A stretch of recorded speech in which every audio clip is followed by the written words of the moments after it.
Je vous rappelle qu'ici, nous faisons le tour des plantes adaptogènes, des plantes incroyables, qui ne nous font pas de mal, qui agissent sur l'ensemble du corps dans les systèmes qui sont importants pour nous et qui, j'oublie toujours le troisième Agnès, normalise. Évidemment, on ne parle absolument pas de pathologie, on parle de confort de la vie quotidienne. Je pense à une chose qui nous arrive quand on sort de l'hôpital, qu'on a eu un accident, qu'on a eu une maladie, qu'on est en convalescence. Est-ce qu'une plante adaptogène peut nous aider? Et oui. Si oui, laquelle?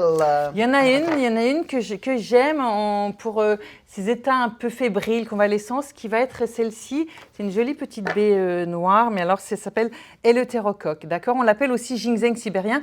Donc là, pareil, hein, on ne mange pas le fruit, mais la racine. Mais la racine, ouais. Okay. Voilà, elle est là. Eleutherocoque, elle est là, en racine broyée. Attends, ici.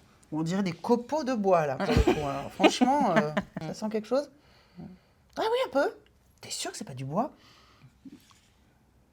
Oui, c'est vrai. J'ai goûté. Vas-y. Là, comment tu sens? Tout de suite, t'es du bois. T'es plus convalescente, là. Tout de suite, t'es bien, là. Ça ressemble, tu sais quoi?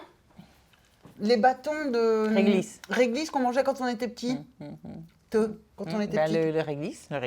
Ah, ok. Donc, Eleutherocoque, déjà, le nom, il est très joli. Ouais. Ça se trouve, comme d'habitude, en Russie? Oui, comme d'habitude en Russie. C'est du ginseng sibérien, donc ça se trouve en Sibérie. Alors là, je sors d'un coup de mou, d'une maladie, d'un truc, je peux prendre ça. Ouais, elle a un bel effet sur ta forme, ta vitalité et aussi ton humeur. Tu sais, parfois quand on sort, on est en convalescence, on a parfois un peu l'humeur basse. Voilà, on se dit, voilà, il va falloir qu'on retravaille, qu'on remette en route les articulations, qu'on se remette au sport et tout ça. C'est un peu difficile. Eleutherocoque est pas mal du tout. Elle a une très grosse action sur le système nerveux, d'accord? Et notamment avec la composante des salidrosides qui travaille sur la dopamine, d'accord? Voilà, le plaisir. Les ginsénosides qui vont avoir un très bel effet sur l'acétylcholine. L'acétylcholine, c'est le moteur du nerf parasympathique, c'est-à-dire du nerf qui va normaliser, réguler, pour que le corps reprenne sa fonction normale, se répare. D'accord.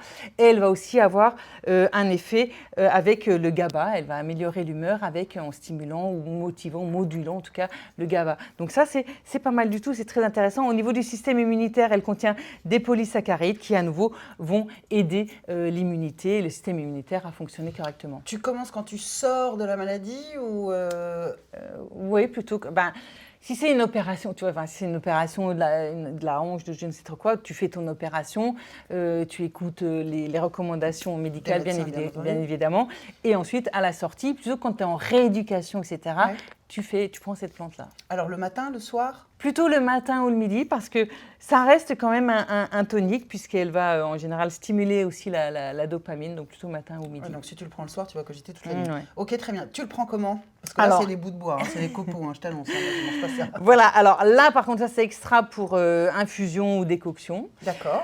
Tu la trouves aussi en teinture mère, donc là c'est dans des extraits d'alcool, en complément alimentaire, parapharmacie, herboristerie. Spasiba bolchoï, Agnès. Bravo. Mesdames,